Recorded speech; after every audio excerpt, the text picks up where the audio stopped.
সুমি, রাতুল আর রূপা একটি কাপড়ের দোকানে বসে কাপড় চোপড় দেখছে।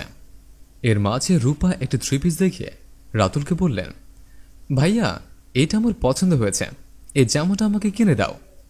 সুমি বললেন, তোর জন্য আজকে কাপড় চোপড় কেনা হবে না, তোর ভাই যে টাকা আনছে, আমার কাপড় চোপড় কেনা হচ্ছে না, টাকা শর্ট পড়বে।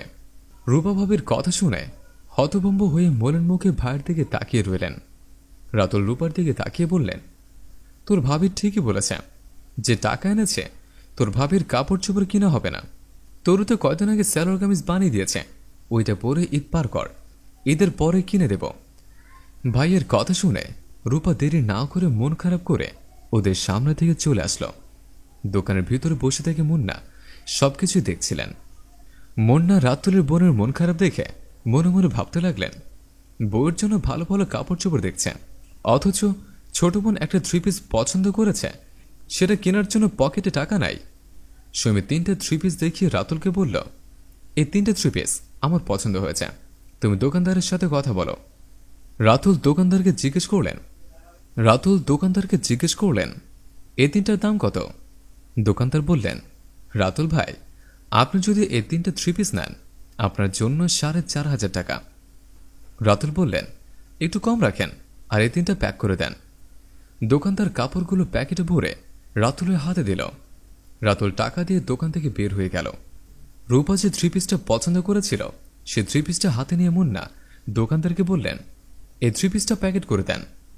দোকানদার কোনো কথা না বলে মুন্নার হাত থেকে থ্রি পিসটি নিয়ে প্যাকেটে ভরে মুন্নার হাতে দিলেন। মুন্না দোকানদারের সাথে কথা বলে দোকান থেকে বের হয়ে গেল। রূপা বাজারের এক পাশে একটা দোকানের পাশে মন খারাপ করে দাঁড়িয়ে আছে। মুন্না শপিং ব্যাগটি নিয়ে রূপার কাছে এসে রূপার হাতে ব্যাগটি দিয়ে বললেন, বোন, এই জামাটা তুমি পছন্দ করেছিলে। রূপা খুশি হয়ে বললেন, ভাইয়া কিনে দিছে?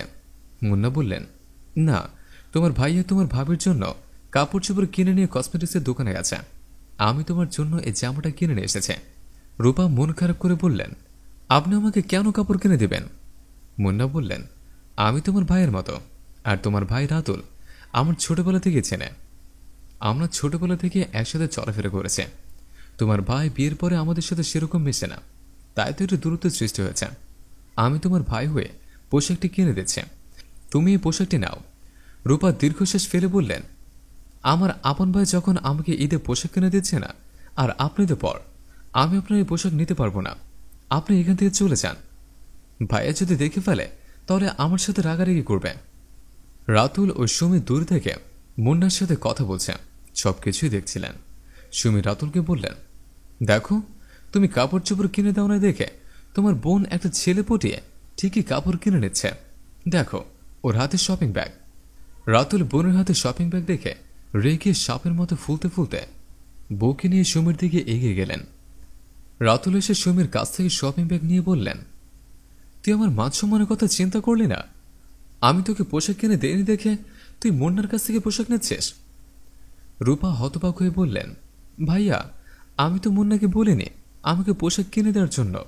মুন্না আমার হাতে এই শপিং ব্যাগ দিয়ে বলেছে আমার জন্য কিনেছে, এতে আমার দোষ কোথায়? রাতুল মুন্নাকে বললেন, মুন্না, তুই এইভাবে আমার বোনকে জামা কাপড় কিনে দিলে কেন? টাকা কি তোর বেশ হয়ে গেছে, না আমাকে করুণা করছিস? রাতুলের কথা শুনে মুন্না বললেন, রাতুল, তুই যেমন আমার ছোটবেলার বন্ধু, তেমনি তোর বোন মানে আমার বোন। আমি ভাই হিসেবে আমার বোনকে একটা ঈদের পোশাক কিনে দিয়েছে, এটা নিয়ে সন্দেহ করার কি আছে?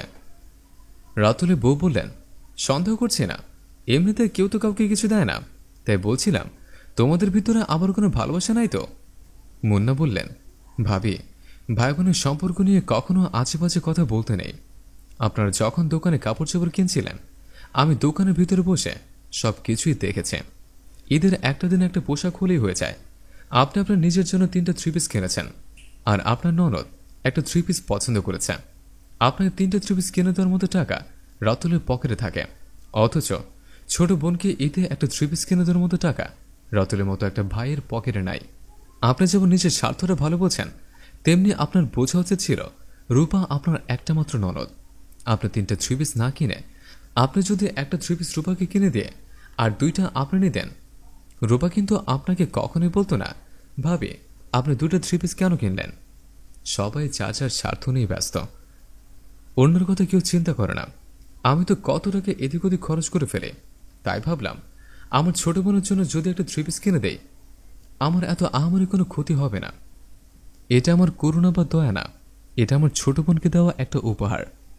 মুন্নার কথা শুনে রূপা বললেন, ভাইয়া, প্রতিটা ঘরে যদি আপনার মতন একটা করে ভাই থাকতো, তাহলে আমার মতো অসহায় বোনদের ভাই ভাবির মুখের দিকে তাকিয়ে থাকতে হতো না। ঈদে একটা নতুন জামার জন্য আমি দোয়া করি আপনার জন্য একদিন অনেক বড় মনের মানুষ হন।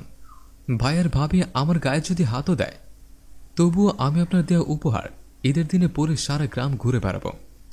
রূপা এই কথা বলে শপিং ব্যাগটি হাতে নিয়ে বাড়ির দিকে রওনা দিলেন। রাতুল, সুমি আর মুন্না রূপার দিকে তাকিয়ে রইল। কেউ কোনো কথা বলতে পারলেন না। প্রতিটা ঈদ আসলে বউ, শ্বশুর, শাশুড়ির জন্য হাজার হাজার টাকা দিয়ে জামা কাপড় কিনে দেওয়া যায়, কিন্তু ঘরে থাকার বৃদ্ধ বাবা মা, ছোট ভাই বোনদের জন্য অল্প টাকার একটা পোশাক কিনতে গেলেও পকেটে টাকা থাকে না। এটা হচ্ছে মানবতা, এটাই হচ্ছে মানবতা। বদলে যাও, বদলে যাও, দেখবে একদিন সমাজ বদলে যাবে।